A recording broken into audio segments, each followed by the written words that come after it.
Hi കൂട്ടുകാരെ, ശ്രീനാരായണ ഗുരു open യൂണിവേഴ്സിറ്റിയുടെ third സെമ്മിലെ humanities and ലോജിക്കിലെ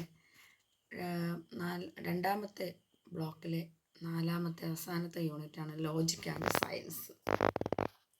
നമുക്കതിനെക്കുറിച്ച് നോക്കാം. അപ്പോൾ നമുക്കതിൻ്റെ ഇമ്പോർട്ടൻസ് ആയിട്ടുള്ള കാര്യങ്ങൾ നോക്കാം. അപ്പോൾ അതിൽ ഒന്നാമത്തെ ക്വസ്റ്റ്യൻ, ഷോർട്ട് ക്വസ്റ്റ്യൻ നോക്കാം. What is the role of induction in science? ശാസ്ത്രത്തിൽ ഇൻഡക്ഷൻ്റെ അല്ലെങ്കിൽ ആഗമന യുക്തിയുടെ പങ്കെന്താണെന്നാണ് ചോദിക്കുന്നത്. അപ്പോൾ ഇൻഡക്ഷൻ്റെ അല്ലെങ്കിൽ ആഗമന യുക്തിയുടെ പങ്കെന്താണെന്നാണ് ചോദിക്കുന്നത്. നമുക്ക് ഇമ്പോർട്ടൻസ് ആയിട്ടുള്ള ക്വസ്റ്റ്യനുകൾ എടുത്തിട്ട് അതാണ് നോക്കുന്നത്. നമുക്കതിൻ്റെ ആവശ്യമുള്ളൂ. പ്രത്യേക നിരീക്ഷണങ്ങളിൽ നിന്നോ സന്ദർഭങ്ങളിൽ നിന്നോ പൊതുവായ നിഗമനങ്ങളിലേക്കും സിദ്ധാന്തങ്ങളിലേക്കും എത്തിച്ചേരാൻ ശാസ്ത്രജ്ഞരെ അനുവദിക്കുന്നതിലൂടെ ശാസ്ത്രത്തിൽ ഇൻഡക്ഷൻ പ്രക്രിയ നിർണായക പങ്ക് വഹിക്കുന്നു. അപ്പോൾ പ്രത്യേക നിരീക്ഷണങ്ങളിൽ നിന്നോ അതുപോലെ സന്ദർഭങ്ങളിൽ നിന്നോ അതുപോലെ പൊതുവായ നിഗമനങ്ങളിലേക്ക് അപ്പം സിദ്ധാന്തങ്ങളിലേക്കും എത്തിച്ചേരാൻ ശാസ്ത്രജ്ഞന്മാരെ അനുവദിക്കുന്ന അതിലൂടെ ശാസ്ത്രത്തിൻ്റെ ഇൻഡക്ഷൻ പ്രക്രിയ നിർണായക പങ്ക് വഹിക്കുന്നെന്നാണ് പറയുന്നത്. ഒരു പ്രത്യേക പ്രതിഭാസങ്ങളിലെ മാതൃകകൾ നിരീക്ഷിക്കുന്നതിലൂടെ വസ്തുക്കളുടെ അടിസ്ഥാന സ്വഭാവത്തെക്കുറിച്ചുള്ള നിർവചനങ്ങളിലും വിശദീകരണങ്ങളിലും ഇൻഡക്ഷൻ ശാസ്ത്രജ്ഞരെ പ്രാപ്തമാക്കുന്നു. അതുപോലെ നിരീക്ഷിച്ച മാതൃകളെ അടിസ്ഥാനമാക്കി നിഗമനങ്ങളും സിദ്ധാന്തങ്ങളും രൂപീകരിക്കാൻ ആഗമന യുക്തി ഇൻഡക്റ്റീവ് റീസണിങ്ങിന് കഴിയുന്നു. അതുപോലെ ഇത് നൽകിയ വിവരത്തിനപ്പുറത്തേക്ക് നിഗമനം പോകുന്ന ഒരു തരം പ്രവർത്തനമാണിത്. സിദ്ധാന്തങ്ങളുടെ കൂടുതൽ പരിശോധനയ്ക്കും പരിഷ്കരണത്തിനും അടിത്തറയിടുന്ന ശാസ്ത്ര രീതിയുടെ ഒരു പ്രധാന ഘടകമാണ് ഇൻഡക്ഷൻ എന്ന് പറയുന്നത്. അപ്പോൾ ഈ ഇൻഡക്ഷൻ എന്ന് പറയുന്നത് നമുക്ക് കൂടുതലും ഉപയോഗിക്കാൻ പറ്റുന്നത് ശാസ്ത്രജ്ഞർക്കും സിദ്ധാന്തം ആയ കാര്യങ്ങൾക്കുമാണ്. അത് നമ്മൾ മനസ്സിലാക്കുക. അടുത്ത ക്വസ്റ്റ്യൻ എന്ന് പറയുന്നത് how does science use deductive reasoning? ശാസ്ത്രം എങ്ങനെയാണ് ഡിഡക്റ്റീവ് യുക്തി ഉപയോഗിക്കുന്നത്? അപ്പോൾ നമ്മൾ ഇൻഡക്ഷൻ എന്താണെന്ന് നോക്കി, ഇനി ഡിഡക്റ്റീവ് നോക്കാം. പ്രകൃതി നിയമങ്ങളിൽ നിന്നോ നിലവിലുള്ള സിദ്ധാന്തങ്ങളിൽ നിന്നോ വ്യക്തമായ നിഗമനങ്ങളിൽ എത്തിച്ചേരുവാൻ ശാസ്ത്രം ഡിഡക്റ്റീവ് യുക്തി ഉപയോഗിക്കുന്നു. അപ്പോൾ ഡിഡക്റ്റീവ് നോമോളജിക്കൽ DN മോഡൽ പഠനത്തിൽ ഡിഡക്റ്റീവ് റീസണിങ് പ്രധാനമാണ്. നമുക്ക് ഡിഡക്റ്റീവ് നോമോളജിക്കൽ DN മോഡൽ പഠനത്തിൽ ഡിഡക്റ്റീവ് റീസണിങ് പ്രധാനമാണ്. അവിടെ കുറഞ്ഞത് ഒരു പൊതു നിയമമെങ്കിലും ജനറൽ ലോ വേണം. പൊതു നിയമം ജനറൽ ലോ വേണം നമുക്ക്. ഏതിനാണ്? ഡിഡക്റ്റീവിന്. ഇൻഡക്റ്റീവ് നമ്മൾ സയൻസും അവരുടെ സിദ്ധാന്തങ്ങൾക്കും ആവശ്യമാണെന്ന് പറഞ്ഞു. പക്ഷെ ഇവിടെയാണെങ്കിൽ നമുക്കെന്താണ്, ഒരു പൊതു നിയമം ഉൾക്കൊള്ളുന്നു. അത് ശരിയായ ഡിഡക്റ്റീവ് വാദങ്ങളുടെ വിശദീകരണങ്ങൾ ലഭിക്കുകയും ചെയ്യുന്നു. ഇതുവഴി ഈ മാതൃകയിലുള്ള വിശദീകരണം ശരിയായ ഒരു ഡിഡക്റ്റീവ് വാദമായിരിക്കും. കൂടാതെ അവിടെ കുറഞ്ഞത് ഒരു പൊതു നിയമമെങ്കിലും അടങ്ങിയിരിക്കുകയും വേണം. തീരുമാനങ്ങളിലെത്താനും അവയുടെ സിദ്ധാന്തങ്ങളുടെ അനന്തരഫലങ്ങൾ കർശനമായി പരിശോധിക്കാനും ഡിഡക്റ്റീവ് റീസണിങ് ശാസ്ത്രജ്ഞരെ അനുവദിക്കുന്നു. ശാസ്ത്രീയ വിജ്ഞാനത്തിൻ്റെ യുക്തിസഹമായ ഘടനയിലും ചിട്ടയായ വികാസത്തിലും ഇത് നിർണായക പങ്ക് വഹിക്കുന്നു. അപ്പോൾ യുക്തിപരമായിട്ടുള്ള ഘടനയിലും യുക്തിസഹമായിട്ടുള്ള ഘടനയിലും ചിട്ടയായ വികാസത്തിനും എന്താവശ്യമാണ്? ഡിഡക്റ്റീവ് ആവശ്യമാണ്. എന്നാൽ ഇൻഡക്റ്റീവ് ആണെങ്കിലോ നമ്മളെന്താ പറഞ്ഞ്, ഒരു പ്രത്യേക നിരീക്ഷണങ്ങളിൽ നിന്നോ സന്ദർഭങ്ങളിൽ നിന്നോ പൊതുവായ നിഗമനങ്ങളിലേക്കും സിദ്ധാന്തങ്ങളിലേക്ക് എത്തിച്ചേരാനാണ് ശാസ്ത്രജ്ഞരെ സഹായിക്കുന്നതാണ് ഇൻഡക്ഷൻ എന്ന് പറഞ്ഞത്. അപ്പം ഒരു പ്രത്യേക നിരീക്ഷണങ്ങളിൽ നിന്നോ സന്ദർഭങ്ങളിൽ നിന്നോ പൊതുവായ നിഗമനങ്ങളിലേക്ക് സിദ്ധാന്തങ്ങളിലേക്ക് എത്തിച്ചേരാൻ വേണ്ടിയാണ് കൂടുതലും ഇൻഡക്ഷൻ ഉപയോഗിക്കുന്നത്. എന്നാൽ ഡിഡക്ഷൻ ഉപയോഗിക്കുന്നത് ഒരു യുക്തിസഹമായ ഘടനയിലും ചിട്ടയായ വികാസത്തിനും വിജ്ഞാനം. അപ്പോൾ ശാസ്ത്ര വിജ്ഞാനത്തിൻ്റെ യുക്തിസഹമായ ഘടനയിലും ചിട്ടയായ വികാസത്തിനുമാണ് നിർണായക പങ്ക് വഹിക്കുന്നത് അത് ഡിഡക്ഷൻ എന്ന് പറയുന്നത്. What is the familiarity model of explanations? വിശദീകരണത്തിൻ്റെ പരിചിത മാതൃക എന്താണെന്ന് നമുക്ക് നോക്കാം. പരിചിതമായ പ്രതിഭാസങ്ങളെ പരിചിതമാക്കുന്നതിനും മനസ്സിലാക്കുന്നതിനും വിശദീകരണങ്ങൾ സഹായിക്കുന്നുവെന്ന് വിശദീകരണത്തിൻ്റെ പരിചിത മാതൃക സൂചിപ്പിക്കുന്നു. ഈ മാതൃക അനുസരിച്ച് ചില പ്രകൃതി പ്രതിഭാസങ്ങൾക്ക് വിശദീകരണം ആവശ്യമില്ല. കാരണം അവ ഇതിനകം നമുക്ക് പരിചിതവും അറിവുള്ളതുമാണ്. അപ്പോൾ നമുക്ക് ഒരു കാര്യത്തെക്കുറിച്ച് നമ്മളൊരു ഇപ്പോൾ സൂര്യൻ ഉദിച്ച് വരുന്നതും സൂര്യൻ അസ്തമിച്ച് വരുന്നതും നമുക്ക് കുട്ടിക്കാലത്ത് നമ്മൾ കണ്ടും കേട്ടും വരുന്നതാണ്. അപ്പോൾ അതിനെക്കുറിച്ച് നമുക്കറിയാം. അതുപോലെ ഒരു ചെടിയെക്കുറിച്ചായാലും ഒരു തുളസി ഇല നമ്മൾ എന്തൊക്കെ ഉപയോഗിക്കാം, അത് ഓസോൺ ഉൽപ്പാദിപ്പിക്കുന്നുവെന്നും അത് നമ്മൾ കുഞ്ഞു ക്ലാസ്സുകളിൽ പഠിച്ചു. അതുപോലെ തന്നെ അത് നമുക്ക് ഒരു ഔഷധ ചെടിയാണെന്നും ഒരു വേപ്പിലയെക്കുറിച്ചായാലും അല്ലെങ്കിൽ ഓരോ ജീവികളെക്കുറിച്ചായാലും നമുക്കൊരു ധാരണ, നമുക്ക് അറിവുണ്ട്. പ്രകൃതി പ്രതിഭാസങ്ങൾക്ക് നമുക്കൊരു വിശദീകരണത്തിൻ്റെ ആവശ്യമില്ല. പ്രകൃതിയിലുള്ള പല കാര്യങ്ങൾ, ഇപ്പോൾ സൂര്യൻ ഉദിക്കുന്നു അസ്തമിക്കുന്നതായാലും ഏത് പകലാവുന്ന രാത്രിയായാലും നമുക്കറിയാം അതെന്താണെന്ന്. കാരണം അവ ഇതിനകം നമുക്ക് പരിചിതവും അറിവുള്ളതുമാണ്.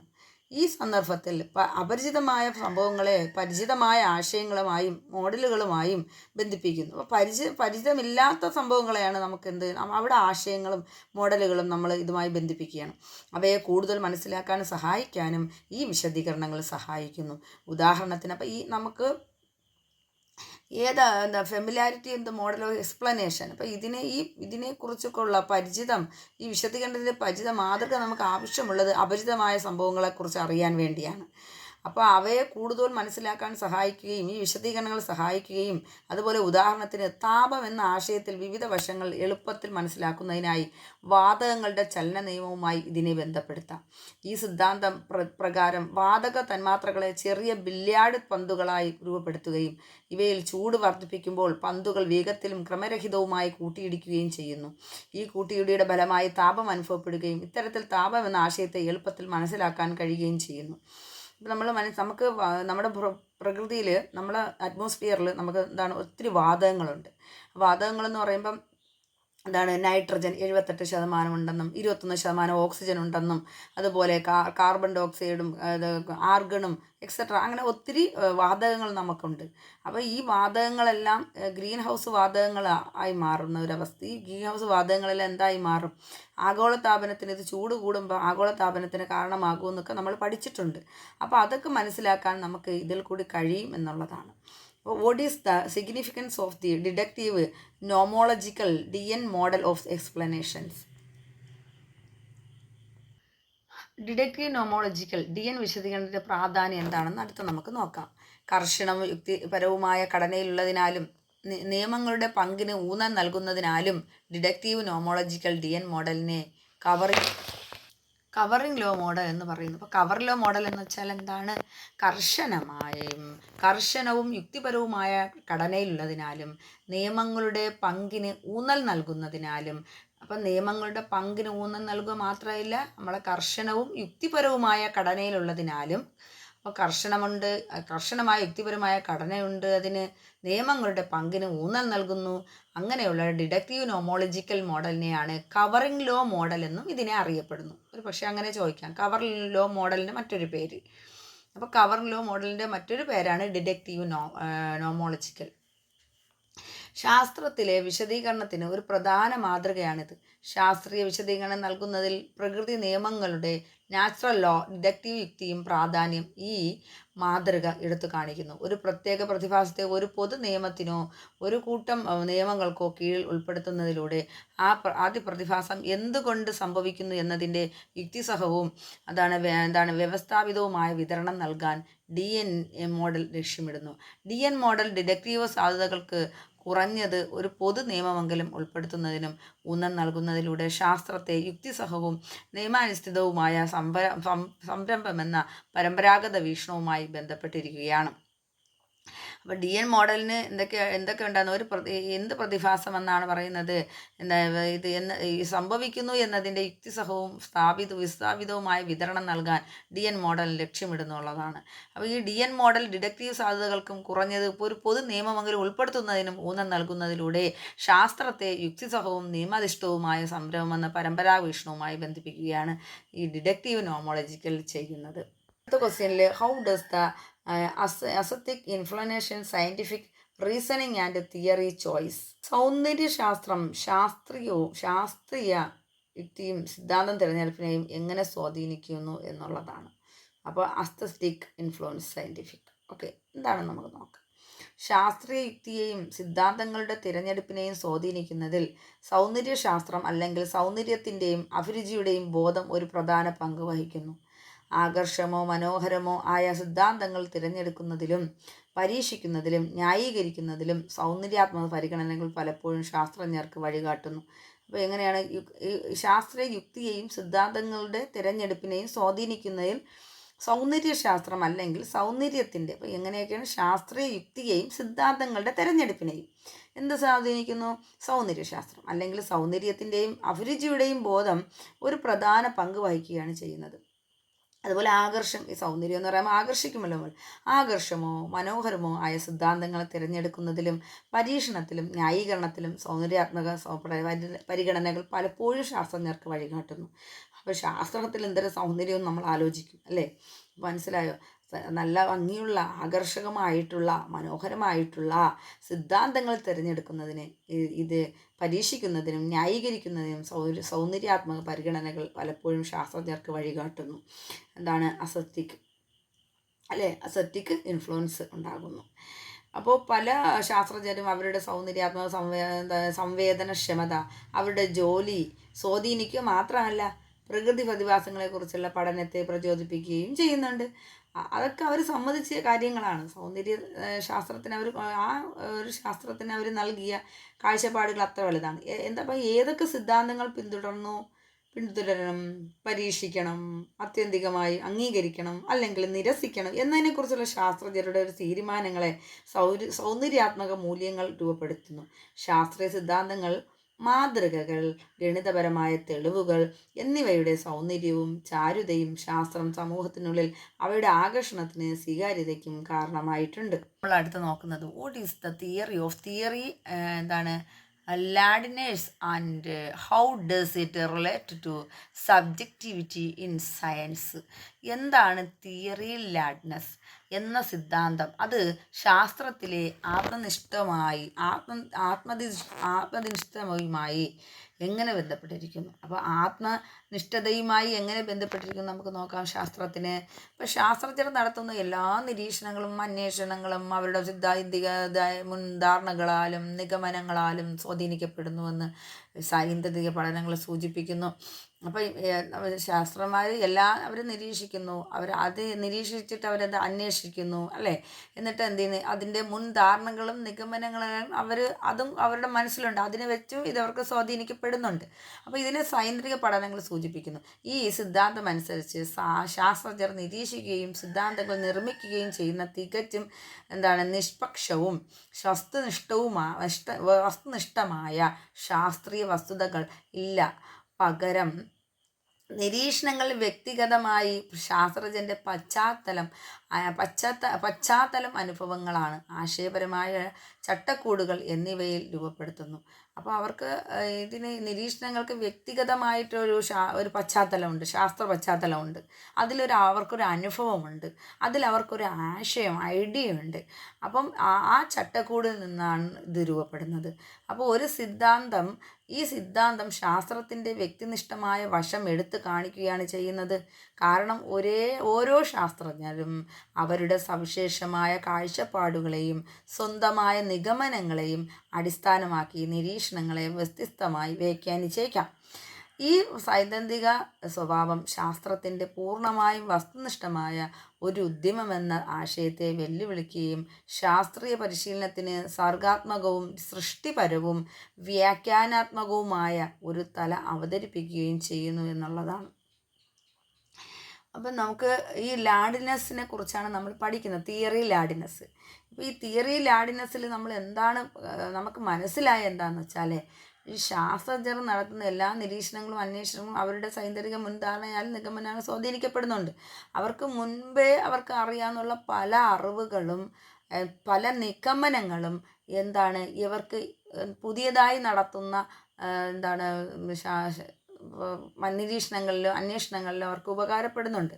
അപ്പോൾ അത് അവർക്ക് ഉപകരിക്കുന്നു എന്നുള്ളൊരു സത്യം അവർ പഠനങ്ങളിലും സൂചിപ്പിക്കുന്നുണ്ട്, അവരുടെ സിദ്ധാന്തപരമായിട്ടുള്ള പഠനങ്ങളിലും അവർ സൂചിപ്പിക്കുന്നുണ്ട്. അപ്പോൾ ഈ സിദ്ധാന്തം അനുസരിച്ചാണ് അവരെന്ത് ചെയ്യുന്നത്? വീണ്ടും പിന്നെ അടുത്ത നിരീക്ഷണം നടത്തുകയും അടുത്ത സിദ്ധാന്തങ്ങൾ, ആ നിരീക്ഷണത്തിൽ കൂടി അടുത്ത സിദ്ധാന്തം, അവരടുത്ത തിയറി ഉണ്ടാക്കുകയും പിന്നെന്താണ് നിഷ്പക്ഷവും വസ്തുനിഷ്ഠവുമായ ശാസ്ത്രീയ വസ്തുതകൾ പക്ഷെ അല്ല എങ്കിൽ പോലും നിരീക്ഷണങ്ങൾ വ്യക്തിഗതമായി ശാസ്ത്രജ്ഞരുടെ പശ്ചാത്തലം, അവരുടെ പശ്ചാത്തലം ഏതവസ്ഥയാണോ, പിന്നെ അവരുടെ അനുഭവങ്ങൾ എങ്ങനെയാണോ, അവർക്ക് ഐഡിയാസും ആശയപരമായ ചട്ടക്കൂടുകൾ എന്നിവയാൽ രൂപപ്പെടുത്തുന്നതാണ് ഈ തിയറി ലാഡിനസ് എന്ന് പറയുന്നത്. ഈ സിദ്ധാന്തം ശാസ്ത്രത്തിൻ്റെ ഇപ്പം നമ്മൾ ഈ സിദ്ധാന്തം ശാസ്ത്രത്തിൻ്റെ വ്യക്തിനിഷ്ഠമായ വശം എടുത്തു കാണിക്കുന്നു. അപ്പോൾ ഈ സിദ്ധാന്തം എന്ത് കാണിക്കുന്നതെന്ന് പറയുന്നത് ശാസ്ത്രത്തിൻ്റെ വ്യക്തിനിഷ്ഠമായ വ്യക്തികളെ, ശാസ്ത്രത്തിൻ്റെ വ്യക്തികളുമായിട്ടുള്ള ഒരു വശം കാണിക്കുന്നുണ്ട്. കാരണം ഓരോ ശാസ്ത്രജ്ഞനും അവരുടെ സവിശേഷമായ കാഴ്ചപ്പാടുകളെയും സ്വന്തമായ നിഗമനങ്ങളെയും അടിസ്ഥാനമാക്കിയാണ് നിരീക്ഷണങ്ങളെ വ്യത്യസ്തമായി വ്യാഖ്യാനിച്ചിരിക്കുന്നത്.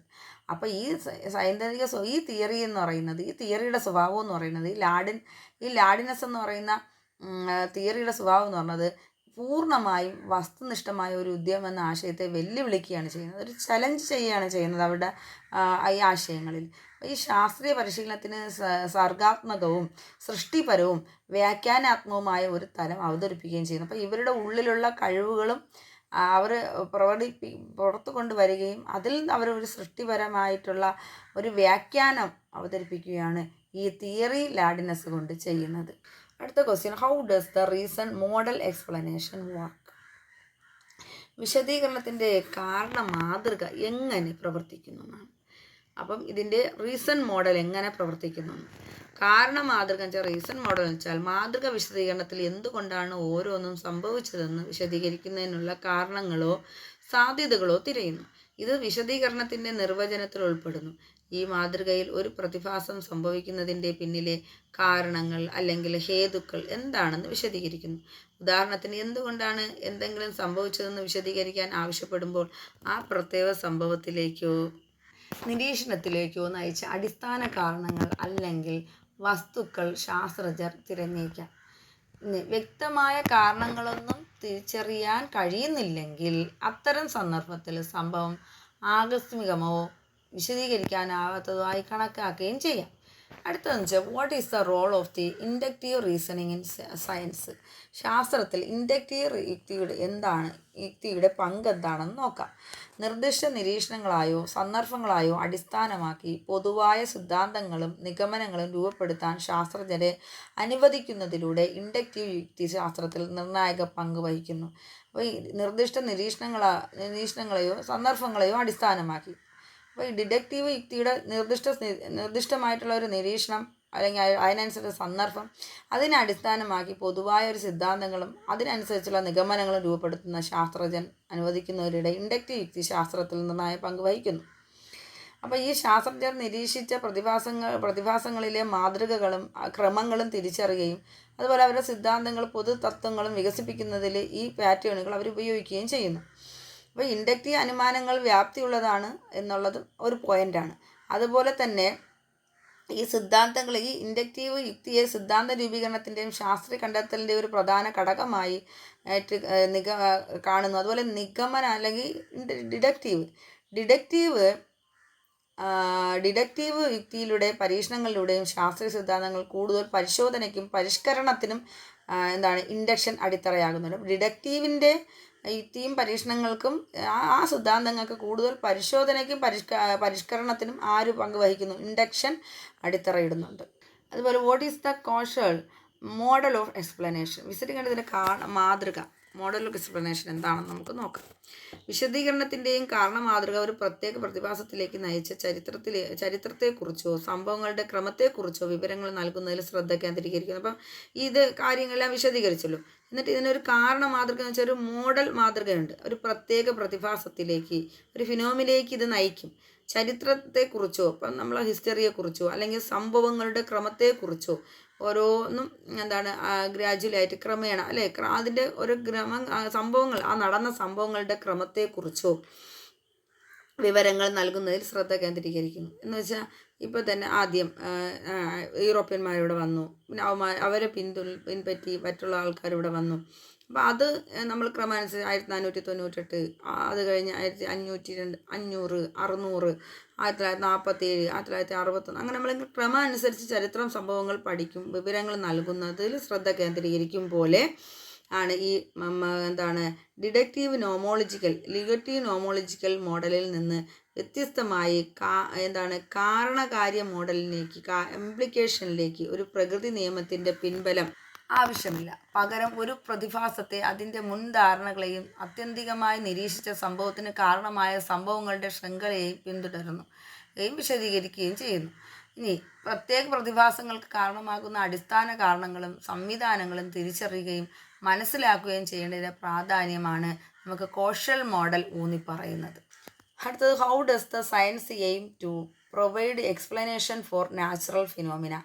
അപ്പം പ്രകൃതി പ്രതിഭാസങ്ങൾക്ക്, നാച്ചുറൽ ഫിനോമിനകൾക്ക് വിശദീകരണങ്ങൾ നൽകാൻ ശാസ്ത്രം, ഈ സയൻസിൻ്റെ എയിം, അതിൻ്റെ പ്രൊവൈഡ് എന്താണ്, അത് ലക്ഷ്യമിടുന്നത് എന്താണെന്ന് നമുക്ക് നോക്കാം.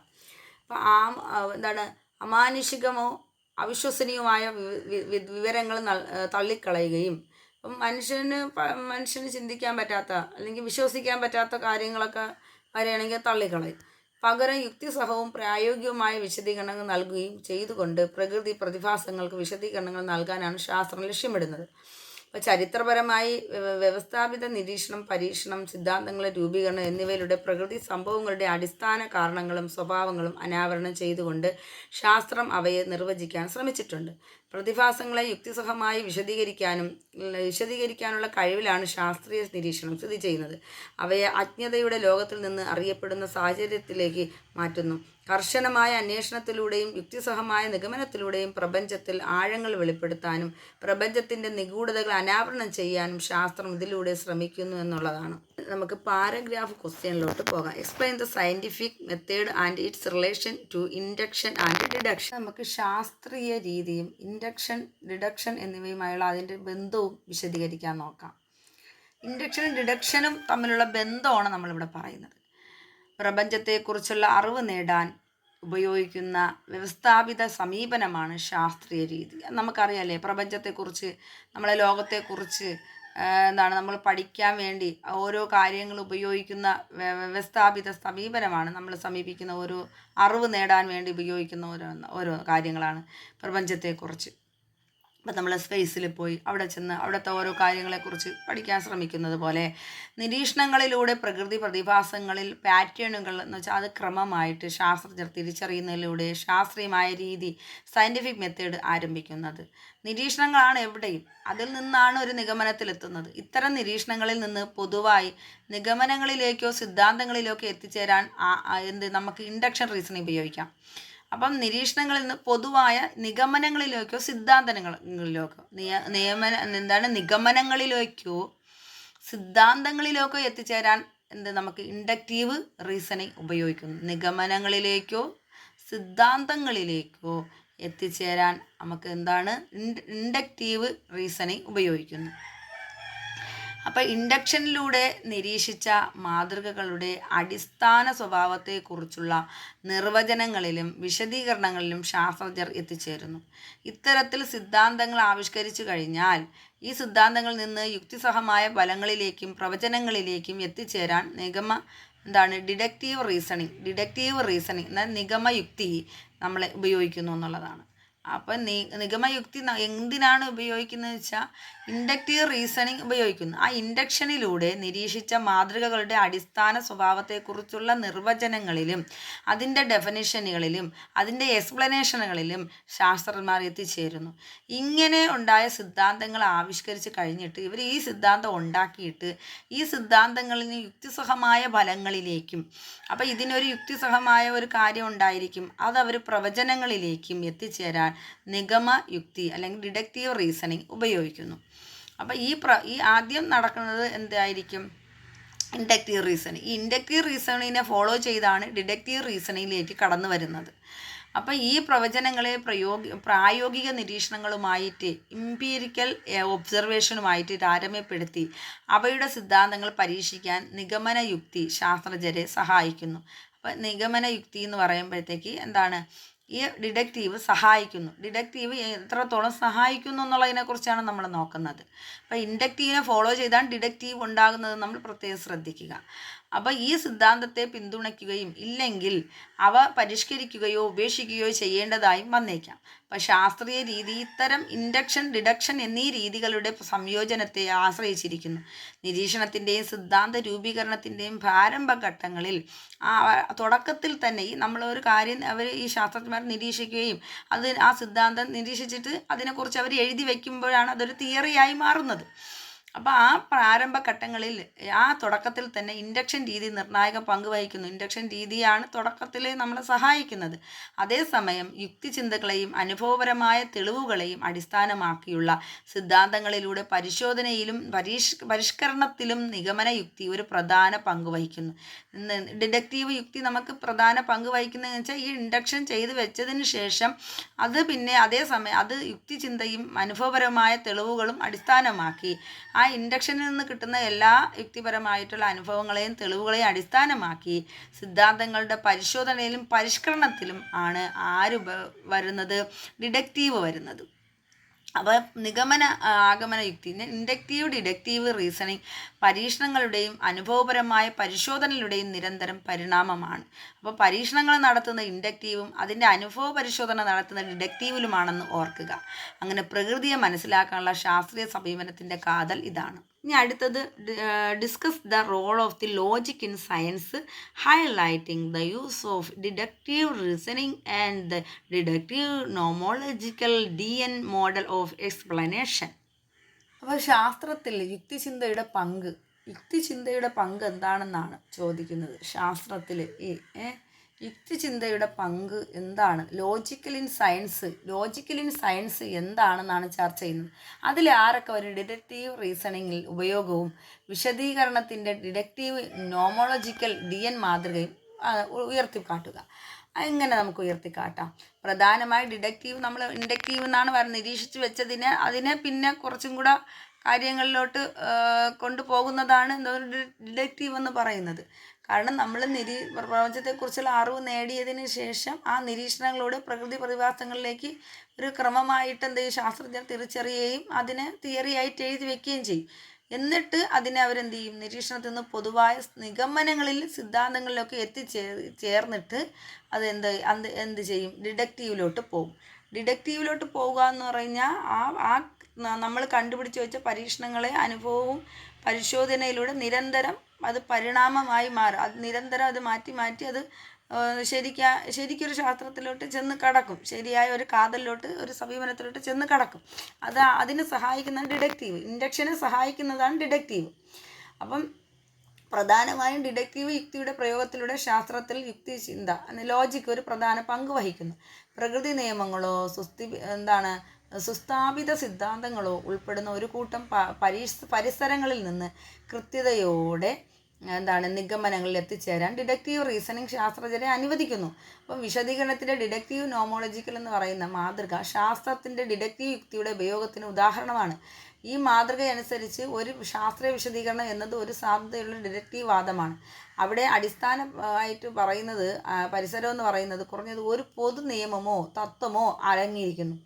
ശാസ്ത്രീയ വിശദീകരണങ്ങൾ നൽകുന്നതിൽ പ്രകൃതി നിയമങ്ങളുടെയും ഡിഡക്റ്റീവ് സാധ്യതയുടെയും പ്രാധാന്യം DNA മോഡൽ ഊന്നി പറയുകയും ചെയ്യുന്നുണ്ട്. DN മോഡൽ ഊന്നി പറയുന്നു. DN മോഡൽ ഒരു പ്രത്യേക പ്രതിഭാസത്തെ ഒരു പൊതു നിയമത്തിനോ ഒരു കൂട്ടം നിയമങ്ങൾക്കോ കീഴിൽ യുക്തിസഹവും വ്യവസ്ഥാപിതവുമായ വിവരണം നൽകാൻ DN മോഡൽ ലക്ഷ്യമിടുകയും ചെയ്യുന്നുണ്ട്. എങ്ങനെയാണ് അത് ലക്ഷ്യമിടുന്നതെന്ന് വെച്ചാൽ, അപ്പോൾ ഒരു പ്രതിഭാസം നടക്കുകയാണ്. ആ ഒരു പ്രതിഭാസത്തിൽ ഇപ്പോൾ ഒരു കൂട്ടം നിയമങ്ങളുടെ കീഴിൽ ഒരു പ്രതിഭാസത്തെക്കുറിച്ച് നമ്മൾ ഒരു പ്രതിഭാസത്തിൻ്റെ ഒരു പൊതു നിയമത്തിനോ ഒരു കൂട്ടം നിയമങ്ങൾക്കോ കീഴിൽ നമ്മൾ എന്ത് ചെയ്യണം?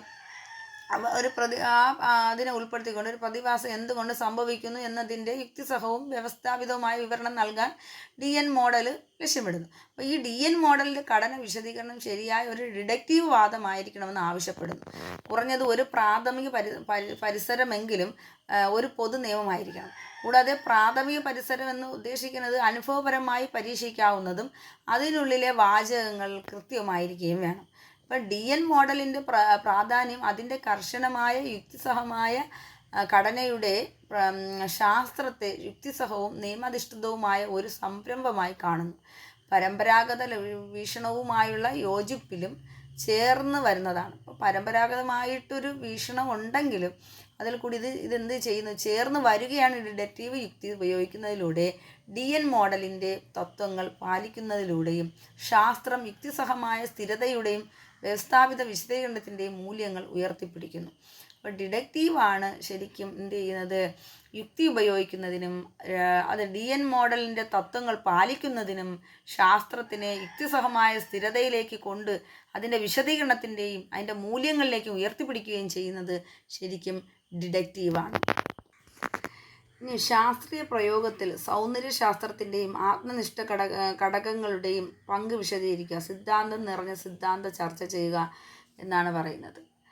അപ്പോൾ നമുക്ക് ശാസ്ത്രീയ പ്രയോഗത്തിൽ സൗന്ദര്യശാസ്ത്രത്തിൻ്റെയും ആത്മനിഷ്ഠ ഘടകങ്ങളുടെയും പങ്ക് വിശദീകരിക്കാം. അപ്പോൾ explain the role of a aesthetic, സൗന്ദര്യശാസ്ത്രത്തിന് aesthetics subjective elements in scientific practice discussing theory ladenness. സൗന്ദര്യശാസ്ത്രവും അപ്പോൾ നമുക്ക് ലാഡിനസ് ശാസ്ത്രവും തമ്മിലുള്ള ഒരു ഇത് നോക്കാം. അപ്പം ശാസ്ത്രീയ പ്രയോഗത്തിൽ സൗന്ദര്യശാസ്ത്രത്തിൻ്റെയും ആത്മനിഷ്ഠ ഘടകങ്ങളുടെയും പങ്ക് വിശദീകരിക്കാം. സിദ്ധാന്തങ്ങൾ നിറഞ്ഞ സിദ്ധാന്തവും നമുക്ക് ചർച്ച ചെയ്യാം. അപ്പം ശാസ്ത്രം പലപ്പോഴും വസ്തുനിഷ്ഠവും തികച്ചും യുക്തിസഹവുമായ സംരംഭമായി കാണപ്പെടുമ്പോൾ സൗന്ദര്യാത്മക അസറ്റിക് പരിഗണനകളും ആത്മനിഷ്ഠാ ഘടകങ്ങളും ശാസ്ത്രീയ പരിശീലനത്തിൽ പ്രധാന പങ്കുവഹിക്കുന്നു.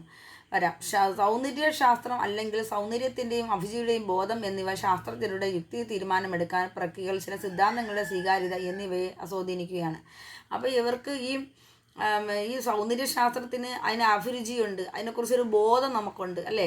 അപ്പോൾ ശാസ്ത്രജ്ഞന്മാർക്ക് എന്ത് ചെയ്യുക, ഒരു തീരുമാനമെടുക്കാനൊരു പ്രക്രിയ അല്ലെങ്കിൽ ഒരു സിദ്ധാന്തങ്ങളുടെ സ്വീകാര്യത എന്നിവയൊക്കെ ആകർഷിക്കുകയൊക്കെ ചെയ്യുന്നത് എന്തിലാണ്, ഈ സൗന്ദര്യശാസ്ത്രം. സൗന്ദര്യം എന്ന് പറയുമ്പോൾ അതിൽ ആകർഷകമാണ്, നമ്മുടെ മൈൻഡിലുണ്ടാകുന്ന ഒരു ആകർഷകമാണ്. അതിൻ്റെ എന്തിലുള്ള ആകർഷകമാണ്, അതിൻ്റെ മനോഹരിതയിലുണ്ടാകുന്ന ആകർഷകമാണ് നമ്മുടെ മൈൻഡ് അല്ലേ, അതിലോട്ട് കടക്കും. അതാണ് സൗന്ദര്യമെന്ന് നമ്മൾ ഉദ്ദേശിക്കുന്നത് തന്നെ. അപ്പോൾ അങ്ങനെ തോന്നുമ്പോൾ ആ സിദ്ധാന്തങ്ങൾ തിരഞ്ഞെടുക്കുന്നതിലും അപ്പോൾ ആ സിദ്ധാന്തങ്ങളോടുള്ള ആകർഷകം, അതിൻ്റെ മനോഹരത കണ്ട് അതിലേക്ക് തിരഞ്ഞെടുക്കുന്നതിലും പരീക്ഷിക്കുന്നതിലും ന്യായീകരിക്കുന്നതിലും അവരുടെ സൗന്ദര്യാത്മക സംവേദനക്ഷമത ഇത്തരം തിരഞ്ഞെടുപ്പുകളെ സ്വാധീനിക്കുന്നു എന്നുള്ളതാണ്. അതാണ് അസറ്റിക്കിലുള്ള ഒരു പ്രത്യേകത എന്ന് പറയുന്നത്, അസറ്റിക് തിയറിയിൽ വരുന്ന പ്രത്യേകത. അപ്പം എന്താണ്, ഈ സൗന്ദര്യത്തിന് ഇത്തരം തിരഞ്ഞെടുപ്പുകളെ സ്വാധീനിക്കുന്ന ചില ശാസ്ത്രജ്ഞരും സമ്മതിക്കുന്നു. അപ്പോൾ ശാസ്ത്രീയ സിദ്ധാന്തങ്ങൾ, മാതൃകകൾ, കണക്കുകൾ എന്നിവയുടെ കണ്ടെത്തലും സ്വീകാര്യതയെ സൗന്ദര്യാത്മക മൂല്യങ്ങൾ രൂപപ്പെടുത്തുന്നു. ഇത് തികച്ചും വസ്തുനിഷ്ഠമായ ഒരു സംരംഭം എന്ന ശാസ്ത്രത്തിൻ്റെ ആശയത്തെ വെല്ലുവിളിക്കുകയും ചെയ്യുന്നു. കൂടാതെ അപ്പം ചോദിക്കും, സയൻസിൽ എന്തൊരു സൗന്ദര്യം അല്ലേ, അതാണ് അവർക്ക് ഒരു ചലഞ്ചായി മാറുന്നത്. കൂടാതെ സിദ്ധാന്ത നിബന്ധിതത്വം, സിദ്ധാന്ത നിബന്ധിതത്വം എന്ന് പറയുന്നത് തിയറി ലാഡിനസ്, ശാസ്ത്രീയ നിരീക്ഷണങ്ങളുടെയും അന്വേഷണങ്ങളുടെയും ആത്മനിഷ്ഠ സ്വഭാവം ഉയർത്തിക്കാട്ടുന്നു. ഇതിൻ്റെ അന്വേഷണങ്ങളിലുള്ള ആത്മനിഷ്ഠയെ ഉയർത്തിക്കാട്ടുകയാണ് ഈ തിയറി ലാഡിനസ് ചെയ്യുന്നത്. പക്ഷേ സൗന്ദര്യാത്മക അതിൻ്റെ ആകർഷവും അതിൻ്റെ മനോഹാരിതയിലുമാണ് സിദ്ധാന്തങ്ങൾ തിരഞ്ഞെടുക്കുന്നത്. എന്നാൽ ഇത് തിയറി ലാഡിനസിലാണെങ്കിലോ അതിൻ്റെ നിരീക്ഷണങ്ങളും അന്വേഷണങ്ങളുടെയും ആത്മനിഷ്ഠ, നിരീക്ഷിക്കുന്ന രീതി, പിന്നെ അതിനെക്കുറിച്ച് അന്വേഷിക്കുന്ന രീതി, അതിലുണ്ടാകുന്ന ആത്മനിഷ്ഠയാണ്. ഈ സിദ്ധാന്തം അനുസരിച്ച് എല്ലാ നിരീക്ഷണങ്ങളും സൈദ്ധാന്തിക മുൻധാരണകളും അവ നിർവഹിക്കുന്ന ശാസ്ത്രജ്ഞരുടെ മുൻധാരണകളുമായി ബന്ധപ്പെട്ടിരിക്കുന്നു. അതിനാൽ തന്നെ നിരീക്ഷകൻ്റെ ആശയപരമായ ചട്ടക്കൂടിൽ നിന്ന് സ്വതന്ത്രമായി നിലനിൽക്കുന്ന തികച്ചും വസ്തുനിഷ്ഠമായ ശാസ്ത്രീയ വസ്തുതകൾ ഇല്ല എന്ന് പറയാം. അപ്പോൾ ഇതിന് ശരിക്കും എന്താണ്, ഇത് സ്വതന്ത്രമായിട്ട് നിലനിൽക്കുന്നു, അതിന് ഇതൊരു ശാസ്ത്രീയ വസ്തുതകളൊന്നുമില്ല കേട്ടോ. നിരീക്ഷണങ്ങൾ ശാസ്ത്രജ്ഞൻ്റെ വ്യക്തിഗത പശ്ചാത്തലം, അനുഭവങ്ങൾ. അപ്പോൾ ഒരു ശാസ്ത്രജ്ഞൻ്റെ അവൻ്റെ പശ്ചാത്തലം എന്തായിരിക്കും, അവൻ്റെ വ്യക്തിഗത എന്തായിരിക്കും, അവൻ്റെ അനുഭവങ്ങൾ, അവൻ്റെ കാഴ്ചപ്പാട്, കൺസെപ്റ്റുകൾ, അതുപോലെ അവൻ്റെ ഈവൻസുകൾ എന്നിവയുടെ അടിസ്ഥാനപരമായിട്ടായിരിക്കും ഇത് സ്വാധീനിക്കപ്പെടുന്നത്. അപ്പോൾ ഇത് ശാസ്ത്രീയ പ്രക്രിയയ്ക്ക് വ്യക്തിനിഷ്ഠവും വ്യാഖ്യാനപരവുമായ തലം അവതരിപ്പിക്കുകയും ചെയ്യുന്നുണ്ട്. വ്യക്തികൾക്ക് പ്രാധാന്യം കൊടുക്കുന്നുണ്ട് ശാസ്ത്രവുമായി ബന്ധപ്പെട്ട്. അപ്പോൾ സിദ്ധാന്ത നിബന്ധനത്വം അനുസരിച്ച് വ്യത്യസ്ത ശാസ്ത്രജ്ഞർ നിരീക്ഷണങ്ങളെ വ്യത്യസ്തമായി വ്യാഖ്യാനിച്ചേക്കാം. അങ്ങനെയാണല്ലോ ശാസ്ത്രജ്ഞന്മാർ എല്ലാവരും ഒരുപോലെയല്ലേ പറയുന്നത്. അവസാനം നിരീക്ഷിച്ച് കണ്ടെത്തി അത് ഒരു തീർപ്പിൽ വന്നെത്തുകയാണ്. ഏത് കണ്ടുപിടുത്തത്തിൻ്റെ പിന്നിലും ഒത്തിരി പേരുടെ കഷ്ടപ്പാടുകളുണ്ട് അല്ലേ. ഓരോ വ്യത്യസ്തമായ യുക്തിചിന്തകളും അതിലുണ്ട്. പക്ഷെ അവസാനം ഒരു നല്ല ഒരു നിഗമനത്തിൽ വന്നെത്തുകയാണ് ചെയ്യുന്നത്. ഇത് വൈവിധ്യവും നൂതനവുമായ സിദ്ധാന്തങ്ങളിലേക്കും വിശദങ്ങളിലേക്കും നയിച്ചേക്കുമെന്നും സൂചിപ്പിക്കുന്നു. അപ്പം വൈവിധ്യം ഉണ്ടാതായിരിക്കും, നൂതനമായിരിക്കും അല്ലേ, പുതിയ പുതുമകളിലേക്ക് വരും. അത് അങ്ങനെയുള്ള സിദ്ധാന്തങ്ങളിലേക്കും അങ്ങനെയുള്ള വിശദീകരണത്തിലേക്കും ഇത് നയിച്ചേക്കാം. ശാസ്ത്രത്തിൻ്റെ ഈ ആത്മനിഷ്ഠാവശം സർഗാത്മകവും ഭാവനയ്ക്ക് വാതിൽ തുറക്കുകയും ചെയ്യുന്നു. ഇത് ലാഡനസിന് തിയറിയുമായി ബന്ധമുണ്ട്. അതുപോലെ പുതിയ പരികൽപ്പനകൾ, മോഡലുകൾ, ഇതൊക്കെ സൗന്ദര്യാത്മകമായിട്ട് മോഡലുകളും പരീക്ഷണാത്മക രൂപകൽപ്പനകൾ എന്നിവ സൃഷ്ടിക്കാനും ഇത് അനുവദിക്കുകയും ചെയ്യുന്നു. നമുക്ക് discuss the familiarity model of the explanation and it's significance in making unfamiliar phenomena understandable.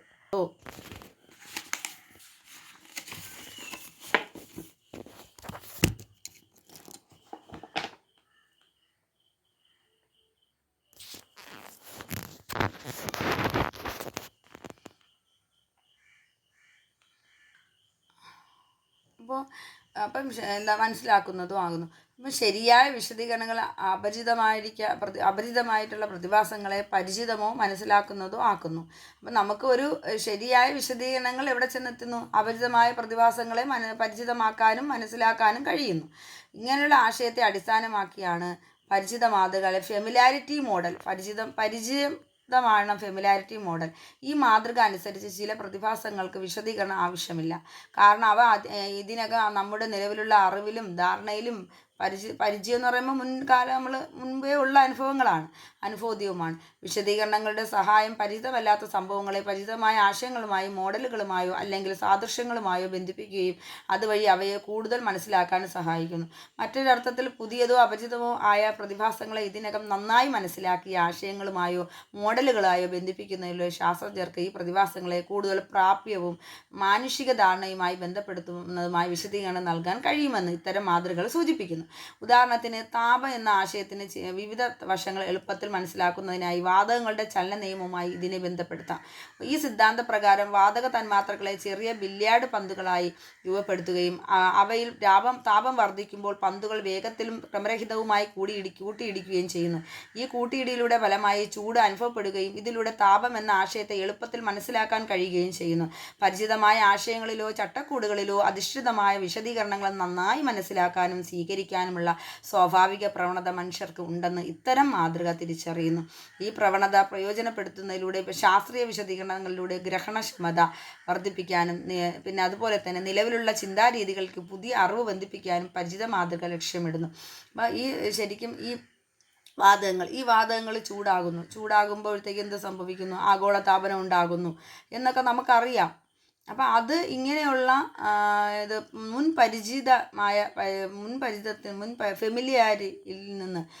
Familiarity മോഡലിൽ നിന്ന് നമുക്കിത് എക്സ്പ്ലനേഷൻ ചെയ്യാൻ കഴിയുമെന്നാണ് പറയുന്നത്. ഗ്രീൻ ഹൗസ് വാതകങ്ങളായ nitrogen, oxygen, methane, ozone, chlorofluorocarbon, ഇതെല്ലാം നമ്മുടെ ഇവിടെ ഉള്ളതാണ്. ഇതിനെന്ത് സംഭവിക്കും? വാട്ടർ വേപ്പർ ഇതിനൊക്കെ താപം കൂടിക്കഴിഞ്ഞാൽ ആഗോളതാപനമായി നമ്മൾ പ്രകൃതിക്ക് നാശമുണ്ടാക്കും എന്നൊക്കെ ശാസ്ത്രജ്ഞന്മാർ കണ്ടുപിടിക്കുകയും അതിനൊരു സിദ്ധാന്തം ഉണ്ടാക്കുകയും അതിനെതിരെ നമ്മളെന്ത് ചെയ്യും? നമ്മളെ കാലാവസ്ഥയെ സംരക്ഷിക്കാൻ ശ്രമിക്കുകയും ചെയ്യും അല്ലേ. പ്രോട്ടോകോൾ കൊണ്ടുവരികയും മോൺട്രിയൽ പ്രോട്ടോകോൾ കൊണ്ടുവരികയും ഒക്കെ ചെയ്യുന്നത് എന്തുകൊണ്ടാണ്? ഇങ്ങനെയുള്ള ശാസ്ത്രങ്ങൾ മനസ്സിലാക്കി ഇങ്ങനെയുള്ള സിദ്ധാന്തങ്ങൾ കൊണ്ടുവരുന്നതിൽ കൂടിയാണ് നമുക്കത് മനസ്സിലാക്കാൻ പറ്റുന്നത്. പെട്ടെന്ന് നമ്മളെ പ്രകൃതി ചൂടാവുന്നതും അതിൽ വരുന്ന നാശങ്ങളെക്കുറിച്ച് നമുക്ക് മനസ്സിലാക്കാൻ പറ്റുമോ? ഇല്ല. ഇതൊക്കെ ഇങ്ങനെയുള്ള പരിചിതമായ പ്രതിഭാസങ്ങൾ മനസ്സിലാക്കുന്നതിലൂടെയാണ് നമുക്ക് ഈ പരിചിത മാതൃകയും അതിൻ്റെ പ്രാധാന്യമൊക്കെ നമുക്ക് ഉണ്ടാക്കുന്നത്. അപ്പോൾ ശാസ്ത്രീയ വിശദീകരണത്തിലൂടെ ഗ്രഹണക്ഷമത വർദ്ധിപ്പിക്കാനും നിലവിലുള്ള ചിന്താരീതികളിലേക്ക് പുതിയ അറിവ് ബന്ധിപ്പിക്കാനും ഈ പരിചിത മാതൃക, ഈ ഫെമിലാരിറ്റി മോഡൽ നമുക്ക് ഉപകാരപ്പെടുന്നു എന്നാണ് പറയുന്നത്. ഇനി അടുത്ത പാരഗ്രാഫാണ് explain the causes of model of explanation and its focus identifying causal historic and machines. അപ്പോൾ വിശദീകരണത്തിൻ്റെ കാര്യകാരണ മാതൃകയും കാര്യകാരണ ചരിത്രങ്ങളും സംവിധാനങ്ങളും തിരിച്ചറിയുന്നതിൽ ശ്രദ്ധ കേന്ദ്രീകരിക്കുന്നതും വിശദീകരിക്കാനാണ് പറയുന്നത്. അപ്പോൾ വിശദീകരണത്തിൻ്റെ കാര്യകാരണ മാതൃക കോഷൽ തിയറി എന്ന് നമ്മൾ പറയും അല്ലേ. കോഷൽ മോഡലാണത്. അപ്പോൾ കോഷൽ മോഡൽ വിശദീകരണത്തിൻ്റെ കാര്യകാരണ മാതൃക ഒരു പ്രത്യേക പ്രതിഭാസത്തിലേക്ക് നയിച്ച ഒരു കാര്യകാരണ ചരിത്രത്തെക്കുറിച്ചോ സംഭവങ്ങളുടെ ക്രമത്തെക്കുറിച്ചോ വിവരങ്ങൾ നൽകുന്നതിൽ ശ്രദ്ധ കേന്ദ്രീകരിക്കുന്നു. അപ്പോൾ പ്രപഞ്ച നിയമങ്ങളുടെ പങ്ക് ഊന്നിപ്പറയുന്ന ഡിഡക്റ്റീവ് നോമോളജിക്കലും മോഡലിൽ നിന്ന് വ്യത്യസ്തമായ കാര്യകാരണ മാതൃകയ്ക്ക് ഒരു പൊതു നിയമത്തിൻ്റെ പിൻബലം ആവശ്യമില്ല. പകരം ഒരു പ്രതിഭാസത്തെ അതിൻ്റെ കാര്യകാരണ സ്വഭാവങ്ങളെയും ആത്യന്തികമായി നിരീക്ഷിച്ച് സംഭവത്തിന് കാരണമായ സംഭവങ്ങളുടെ ശൃംഖലയെയും കണ്ടെത്തുന്നതിലൂടെ വിശദീകരിക്കാൻ ഇത് ലക്ഷ്യമിടുന്നു. പ്രത്യേക പ്രതിഭാസങ്ങൾക്ക് കാരണമാകുന്ന അടിസ്ഥാന കാരണങ്ങളും സംവിധാനങ്ങളും തിരിച്ചറിയുകയും മനസ്സിലാക്കുകയും ചെയ്യേണ്ടതിൻ്റെ പ്രാധാന്യം കാര്യകാരണ മാതൃക ഊന്നിപ്പറയുന്നു. അപ്പോൾ കോസസ് എന്ന് വെച്ചാൽ കാരണം എന്നുള്ള അർത്ഥം വരുന്നത്. അപ്പം ഇത് വിശദീകരിക്കപ്പെടുന്ന പ്രതിഭാസത്തിൻ്റെ സ്വഭാവത്തിന് കാരണമായ സംഭവങ്ങൾ, ഇടപെടലുകൾ, പ്രക്രിയകൾ എന്നിവയുടെ പരമ്പര അനാവരണം ചെയ്യാൻ ഇത് ശ്രമിക്കുന്നു. അതിൽ ഉൾപ്പെട്ടിരിക്കുന്ന കാര്യകാരണം ചരിത്രവും സംവിധാനങ്ങളും വിശദീകരിക്കുന്നതിൽ ഒരു പ്രത്യേക പ്രതിഭാസം എങ്ങനെ എന്തുകൊണ്ട് സംഭവിച്ചു എന്നതിനെക്കുറിച്ച് യുക്തിസഹവും സമഗ്രവുമായ ഒരു വിവരണം നൽകാൻ കാര്യകാരണ മാതൃക ശ്രമിക്കുന്നു. പല ശാസ്ത്രീയ വിശദീകരണങ്ങളും പൊതുവായ നിയമങ്ങൾക്ക് കീഴിലുള്ള നിരീക്ഷണങ്ങളെ മാത്രം അടിസ്ഥാനമാക്കിയുള്ളതല്ല, മറിച്ച് പ്രപഞ്ചത്തെ രൂപപ്പെടുത്തുന്ന കാരണങ്ങളുടെയും ഫലങ്ങളുടെയും സങ്കീർണമായ ശൃംഖല അനാവരണം ചെയ്യുന്നതിലൂടെയാണ് സംഭവിക്കുന്നത്. ഈ മാതൃക തിരിച്ചറിയുന്ന കാര്യമെന്ന ചരിത്രങ്ങളിലും ഇപ്പോൾ കാര്യകാരണ കോസസ് നമ്മൾ കോസസ് മോഡലിനെ കുറിച്ചാണ് പറയുന്നത്, കാരണം എന്ത് എന്നുള്ള രീതിയിലുള്ള. അപ്പോൾ ഈ കാര്യകാരണ ചരിത്രങ്ങൾ സംവിധാനങ്ങളിലും കാര്യകാരണ മാതൃകയുടെ ശ്രദ്ധ പ്രകൃതി പ്രതിഭാസങ്ങളെ സ്വാധീനിക്കുന്ന ഘടകങ്ങളുടെ സങ്കീർണമായ പരസ്പര ബന്ധത്തെ ആഴത്തിൽ മനസ്സിലാക്കാൻ അനുവദിക്കുന്നു. ഒരു ഫോർ എക്സാമ്പിളായിട്ട് നമുക്ക് പറയാം, ഇപ്പം നമ്മുടെ വാതകത്തിനെ തന്നെ എടുക്കാം. നമുക്ക് 78% നൈട്രജനും 21% ഓക്സിജനും അതേപോലെ 0.4 അങ്ങനെ 9 അങ്ങനെ ഓരോ ആർഗണും കാർബൺ ഡൈ ഓക്സൈഡ് അങ്ങനെ ഒത്തിരി വാതകങ്ങൾ നമുക്കുണ്ട്. ഇപ്പോൾ ഈ വാതകങ്ങൾ ചൂടായി കഴിഞ്ഞാൽ നമ്മളെ പ്രകൃതിക്ക് കേടാണ്. അപ്പോൾ അങ്ങനെ വരുമ്പോഴത്തേക്ക് എന്തുകൊണ്ട് ഇങ്ങനെ സംഭവിച്ചു, നമ്മൾ പെട്ടെന്ന് ഡ്രൗട്ട് ഉണ്ടാകുന്നു, എല്ലാം കരിഞ്ഞു പോകുന്നു, വെള്ളം ഇല്ലാണ്ടാകുന്നു, അങ്ങനെ ഒരു അവസ്ഥ വരുമ്പോൾ എന്തുകൊണ്ട് ഇങ്ങനെ സംഭവിച്ചു, പ്രകൃതിക്ക് സംഭവിക്കാനുള്ള കാരണം എന്താ നമ്മൾ ആദ്യം നിരീക്ഷിക്കും. അപ്പോഴാണ് മനസ്സിലാക്കുന്നത് ഗ്രീൻ ഹൗസ് വാതകങ്ങളായ ഓസോണും ഈഥീനും അതുപോലെ വാട്ടർ വേപ്പറും ക്ലോറോ ഫ്ലൂറോ കാർബണും അതുപോലെ നൈട്രിക് ഓക്സൈഡും എല്ലാം എന്ത് ചെയ്യുകയാണ്, കാർബൺ ഡൈ ഓക്സൈഡും എല്ലാ വാതകങ്ങളും ചൂട് പിടിക്കുകയാണ്. ഭയങ്കരമായി ചൂട് പിടിച്ച് മനുഷ്യൻ കാണിക്കുന്ന ഓരോ കാരണങ്ങൾ കൊണ്ടാണെന്ന് മനസ്സിലാക്കുകയാണ്. അപ്പോൾ അത് മനസ്സിലാക്കുക, ഇതെന്തുകൊണ്ട് സംഭവിക്കുന്നു, അത് എന്താണെന്ന് മനസ്സിലാക്കി അതിനൊരു പ്രതിവിധി ഉണ്ടാക്കുകയാണ് ഇതുവഴി നമ്മൾ ചെയ്യുന്നത്. അങ്ങനെ നമ്മൾ പ്രോട്ടോകോൾ കൊണ്ടുവരികയും എയർ പൊല്യൂഷനും വാട്ടർ പൊല്യൂഷനോ അങ്ങനെയുള്ള കാര്യങ്ങൾക്ക് കാരണമായ എല്ലാ കാര്യങ്ങളെയും റെഡ്യൂസ് ചെയ്യുന്നു, കുറച്ച് കൊണ്ടുവന്ന് നമ്മളെ പ്രകൃതിയെ സംരക്ഷിക്കുന്നു. അപ്പോൾ എന്തുകൊണ്ട് അത് സംഭവിച്ചു, അത് എങ്ങനെ അത് സംഭവിച്ചാൽ അതിനെ നമുക്ക് റിക്കവർ ചെയ്തെടുക്കാൻ പറ്റും എന്നതിനെക്കുറിച്ചൊക്കെ ഈ ശാസ്ത്രം നമുക്ക് ഈ കാര്യകാരണ മോഡൽ എക്സ്പ്ലനേഷനിൽ കൂടി നമുക്ക് സഹായിക്കുമെന്നാണ് ഇതിൽ കൂടി നമുക്ക് മനസ്സിലാക്കാൻ കഴിയുന്നത്. ഞാനൊരു എക്സാമ്പിൾ ഇത് പറഞ്ഞതാണ്. ഇനി അടുത്തത് discuss the role of the scientific explanation in advancing human knowledge and understanding considering the different model of explanation. ഈ വിശദീകരണത്തിൻ്റെ വ്യത്യസ്ത മാതൃകകൾ കണക്കിലെടുത്ത് മാനുഷിക അറിവും ധാരണയും വികസിപ്പിക്കുന്നതിൽ ശാസ്ത്രീയ വിശദീകരണങ്ങളുടെ പങ്ക് ചർച്ച ചെയ്യാനാണ് പറഞ്ഞിരിക്കുന്നത്. അപ്പോൾ മനുഷ്യൻ്റെ അറിവും പ്രപഞ്ചത്തെക്കുറിച്ചുള്ള ധാരണയും വികസിപ്പിക്കുന്നതിൽ ശാസ്ത്രീയ വിശദീകരണങ്ങൾ ഒരു പ്രധാന പങ്ക് വഹിക്കുന്നു. അപ്പോൾ മനുഷ്യൻ്റെ അറിവ്, പ്രപഞ്ചത്തെക്കുറിച്ചുള്ള ധാരണ, ഇതിനെല്ലാം ശാസ്ത്രം വളരെയധികം പങ്ക് വഹിക്കുകയാണ് അത് വിശദീകരണം തരുന്നതിൽ. അപ്പോൾ പ്രകൃതി പ്രതിഭാസങ്ങൾക്ക് യുക്തിസഹവും അനുഭവപരവുമായ വിശദീകരണങ്ങൾ നൽകുന്നതിലൂടെ ഒരു കാലത്ത് അമാനുഷികമോ നിഗൂഢമോ ആയ കാരണങ്ങളാൽ ആരോപിക്കപ്പെട്ട പല സംഭവങ്ങളും ശാസ്ത്രം നിർവചിച്ചു. പ്രതിഭാസങ്ങളെ അറിവില്ലായ്മയുടെ ലോകത്തിൽ നിന്ന് അറിവിൻ്റെ ലോകത്തിലേക്ക് നയിക്കാൻ, പ്രപഞ്ചത്തിൻ്റെ ആഴങ്ങളിലേക്കുള്ള വെളിച്ചം വീശാനും അതിൻ്റെ പ്രവർത്തനങ്ങളെ നിയന്ത്രിക്കുന്ന അടിസ്ഥാന സംവിധാനങ്ങൾ വെളിപ്പെടുത്താനുമുള്ള വിശദീകരണങ്ങൾ നൽകാനുമുള്ള കഴിവാണ് ശാസ്ത്രീയ സംരംഭം സ്ഥിതി ചെയ്യുന്നത്. ശാസ്ത്രത്തിൽ ഉപയോഗിക്കുന്ന വിശദീകരണത്തിൻ്റെ വ്യത്യസ്ത മാതൃകകൾ ഓരോന്നിനും അതിൻ്റേതായ പ്രത്യേകതകളും പ്രാധാന്യവുമുണ്ട്. ഇത് ഈ വിജ്ഞാന പുരോഗതിയുടെ പ്രക്രിയയ്ക്ക് കൂടുതൽ സംഭാവന നൽകുന്നു. ഇപ്പം ഡിഡക്റ്റീവ് നോമോളജിക്കൽ DN ആയാലും മോഡൽ ഡിഡക്റ്റീവ് ആയാലും യുക്തിക്ക് പ്രകൃതി നിയമങ്ങൾ ഉൾപ്പെടുന്നതിനും ഊന്നൽ നൽകുന്നു. അപ്പോൾ ശാസ്ത്രത്തെ യുക്തിസഹവും നിയമനിഷ്ഠിതവുമായ സംരംഭം എന്ന പരമ്പരാഗത വീക്ഷണവുമായി ഇത് യോജിപ്പിക്കുന്നു. പ്രതിഭാസങ്ങളെ പൊതുനിയമങ്ങൾക്ക് കീഴിൽ ഉൾപ്പെടുത്തി വിശദീകരിക്കുന്നതിന് ഇത് കൃത്യവും യുക്തിസഹവുമായ സ്വഭാവം നൽകുന്നു.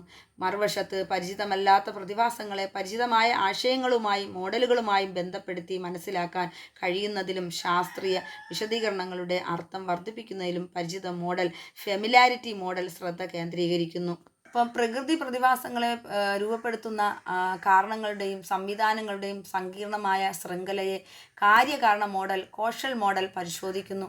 ഈ സംഭവങ്ങൾ എങ്ങനെ, എന്തുകൊണ്ട് വികസിക്കുന്നു എന്നതിനെക്കുറിച്ചുള്ള സമഗ്രമായ വിവരണം നൽകുന്നു. വിശദീകരണത്തിൻ്റെ ഈ വിവിധ മാതൃകകൾ ഉപയോഗിക്കുന്നതിലൂടെ ശാസ്ത്രം മനുഷ്യൻ്റെ അറിവ് വികസിപ്പിക്കുക മാത്രമല്ല, പ്രപഞ്ചത്തെക്കുറിച്ച് ആഴത്തിലുള്ള ധാരണ വളർത്തുകയും അതിൻ്റെ പ്രക്രിയകളുടെ സങ്കീർണമായ സ്വഭാവത്തെയും പരസ്പര ബന്ധവും വെളിപ്പെടുത്തുകയുമാണ് ചെയ്യുന്നത്. എസ്സേ ക്വസ്റ്റ്യനാണ്. Evaluate the claim that science is both a logical and creative enterprise considering the role of logic, aesthetics and subjective elements in scientific practice. ശാസ്ത്രീയ പ്രയോഗത്തിൽ യുക്തി, സൗന്ദര്യശാസ്ത്രം, ആത്മനിഷ്ഠാ ഘടകങ്ങൾ എന്നിവയുടെ പങ്ക് കണക്കിലെടുത്ത് ശാസ്ത്രം യുക്തിസഹവും സർഗാത്മകവുമായ ഒരു സംഭവമാണെന്ന് അവകാശവാദം നിലനിർത്തുകയാണ് ചെയ്യുന്നത്. അപ്പോൾ ഈ പ്രായോഗിക നിരീക്ഷണത്തിലും കർശനമായ പരീക്ഷണങ്ങളിലും അധിഷ്ഠിതമായ യുക്തിസഹവും വസ്തുനിഷ്ഠവുമായ അന്വേഷണമായി ശാസ്ത്രത്തെ പലപ്പോഴും കണക്കാക്കപ്പെടുന്നു. ശാസ്ത്രം നിഗമന അധിഷ്ഠിത യുക്തിയെയും യുക്തിസഹമായ തത്വങ്ങളുടെ പ്രയോഗത്തെയും ആശ്രയിക്കുന്നതിലൂടെ തർക്കശാസ്ത്രവുമായി ബന്ധപ്പെട്ടിരിക്കുന്നു. അപ്പോൾ ശാസ്ത്രവും തർക്കശാസ്ത്രവും തമ്മിലുള്ള ബന്ധം എങ്ങനെ ഉണ്ടാകുന്നു എന്നതാണ് ഇവിടെ പറയുന്നത്.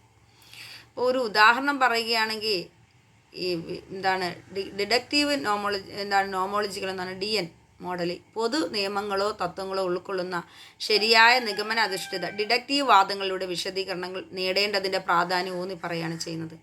ശാസ്ത്രീയ സിദ്ധാന്തങ്ങളും കണക്കുകൂട്ടലുകളും ഗണിതശാസ്ത്രത്തിൻ്റെയും പ്രതീകാത്മക യുക്തിയുടെയും ഉപയോഗത്തിൽ ഇത്തരം യുക്തിസഹമായ കൃത്യത കൂടുതൽ വ്യക്തമാണ്.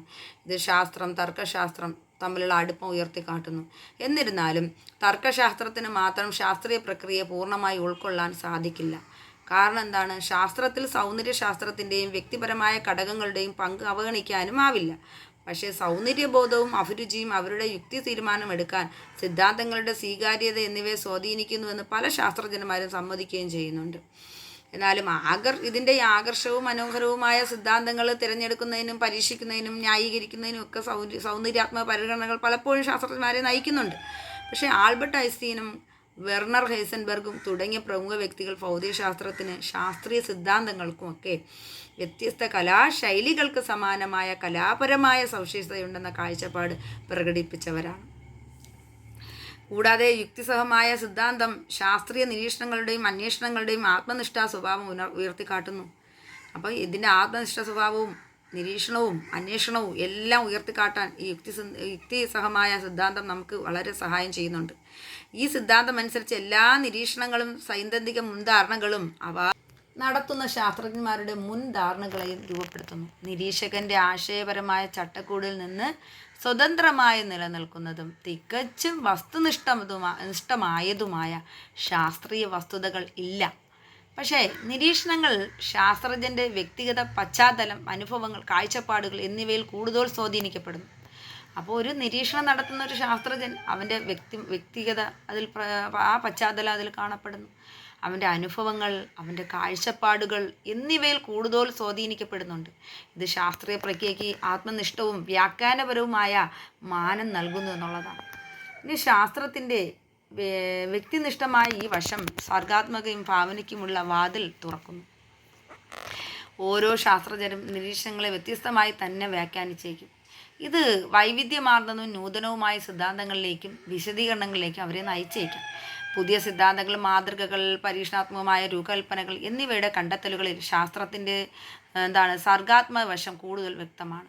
പലപ്പോഴും ഭാവനയുടെയും പാരമ്പര്യ ചിന്തയുടെയും കുതിച്ചുചാട്ടം ഈ പുതിയ സിദ്ധാന്തങ്ങൾക്ക് അനിവാര്യവുമാണ്.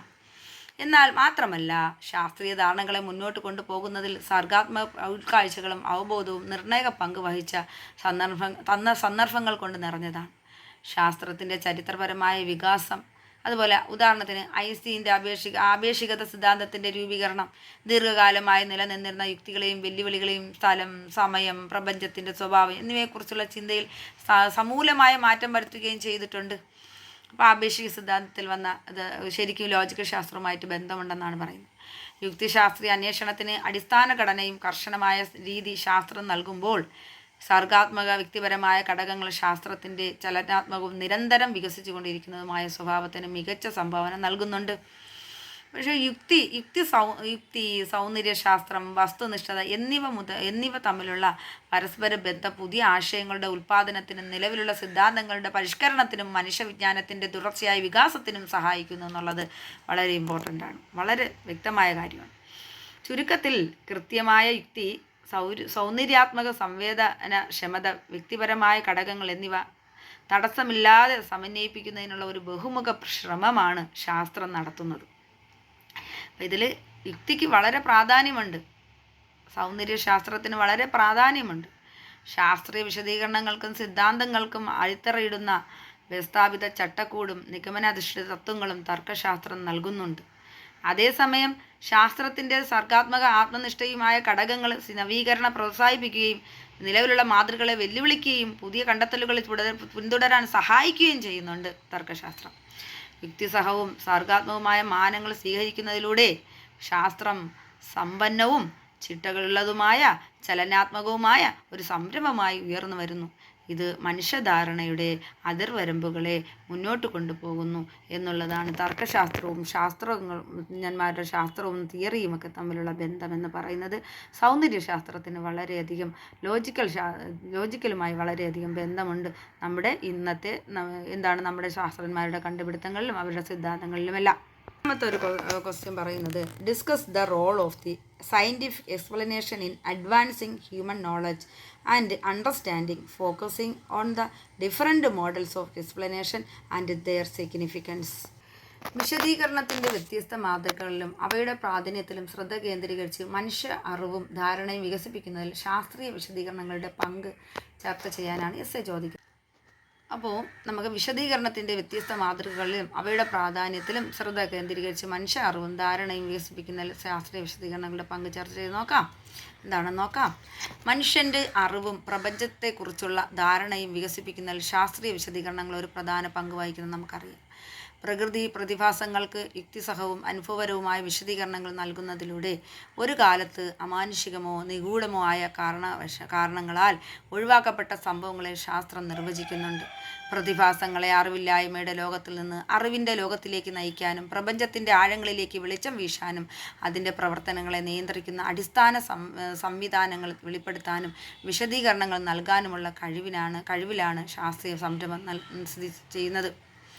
അപ്പോൾ നമുക്കറിയാം എന്താണ് ഈ മനുഷ്യൻ്റെ അറിവും പ്രപഞ്ചത്തെക്കുറിച്ചുള്ള ധാരണയും വികസിപ്പിക്കുന്നതിൽ ശാസ്ത്രീയ വിശദീകരണങ്ങൾ പ്രധാന പങ്ക് വഹിക്കുന്നുണ്ട്. അതുപോലെ പ്രകൃതി പ്രതിഭാസങ്ങൾക്ക് യുക്തിസഹവും അനുഭവപരവുമായ വിശദീകരണം നൽകുന്നതിനും അമാനുഷികമായിട്ടുള്ള നിഗൂഢമായ കാരണങ്ങളാൽ ഒഴിവാക്കപ്പെട്ട് സംഭവങ്ങൾക്ക് ശാസ്ത്രീയമായൊരു നിർവചനം കൊടുക്കുന്നതിനും പ്രവർത്തനങ്ങളെ നിയന്ത്രിക്കുന്ന അടിസ്ഥാന സംവിധാനങ്ങൾ വെളിപ്പെടുത്താനും വിശദീകരണങ്ങൾ നൽകാനുമുള്ള കഴിവാണ് ശാസ്ത്ര സംരംഭം നമുക്ക് സ്ഥിതി ചെയ്യുന്നത്. അടുത്ത, ശാസ്ത്രത്തിൽ ഉപയോഗിക്കുന്ന വിശകലനത്തിലൂടെ വ്യത്യസ്ത മാതൃകകൾ ഓരോന്നിനും അതിൻ്റേതായ പ്രത്യേകതകളും പ്രാധാന്യവും ഒക്കെ ഉണ്ട്. അതൊക്കെ നമുക്ക് മനസ്സിലാക്കാൻ പറ്റും ശാസ്ത്രത്തിൽ കൂടി. അറിവിനെ ത്വരിതപ്പെടുത്തുന്നതിലും ഇവ സഹായിക്കുന്നു. നമ്മുടെ അറിവ് കൂടാനും സഹായിക്കും. നമ്മൾ നമുക്ക് നിരീക്ഷിക്കാനും അതിനെക്കുറിച്ച് നിർവചിക്കാനും ഒക്കെ പോകുമ്പോൾ നമ്മൾ ഒരുപാട് അറിവ് നേടുകയാണ് അതിൽ കൂടി. അതുപോലെ ഡിഡക്റ്റീവ് നോമോളജിക്കൽ എന്ന് പറയുമ്പോൾ അതൊരു DN മോഡൽ. ആ നിഗമനുസൃത ഡിഡക്റ്റീവ് യുക്തിക്കും പ്രകൃതി നിയമങ്ങൾ ഉൾപ്പെടുത്തുന്നതിനും അതിലൂടെ വിജ്ഞാനം പുരോഗതി കൈവരിക്കുന്നതിലും ഊന്നൽ നൽകുന്നു. ഇത് ശാസ്ത്രത്തെ യുക്തിസഹവും നിയമാധിഷ്ഠിതവുമായ സംരംഭം എന്ന പരമ്പരാഗത വീക്ഷണവുമായി യോജിക്കുകയും ചെയ്യുന്നുണ്ട്. എന്നാൽ പ്രതിഭാസങ്ങളെ പൊതു നിയമങ്ങൾക്ക് കീഴിൽ ഉൾപ്പെടുത്തി വിശദീകരിക്കുന്നതിന് ഇത് കർശനവും യുക്തിസഹവുമായ ഘടന നൽകുന്നുണ്ട് എന്ന ഡിഡക്റ്റീവ്. അതുമാത്രമല്ല, സാധുതയുള്ള നിഗമന അധിഷ്ഠിതമായിട്ടുള്ള വാദങ്ങളെയാണ് കർക്കശവും. കുറഞ്ഞത് ഒരു പൊതു നിയമത്തിൻ്റെ സാന്നിധ്യം ശാസ്ത്രീയ വിശദീകരണങ്ങൾ യുക്തിസഹമായ സ്ഥിരതയോടെയും വ്യവസ്ഥാപിത വിശകലനത്തോടെയും തത്വങ്ങൾ പാലിക്കുന്നുവെന്ന് DN മോഡൽ ഉറപ്പാക്കുന്നു. അതുകൊണ്ട് നമുക്ക് ഈ ലോജിക്കൽ നമ്മുടെ ശാസ്ത്രത്തിന് ഒഴിച്ചുകൂടാനാവാത്തൊരു സംഭവമാണ്. അതിൻ്റെ മെയിനായിട്ട് ഡിഡക്റ്റീവ് നോമോളജിക്കൽ DN മോഡലാണ് നമ്മളെ ഒരുപാട് സഹായിക്കുന്നത്.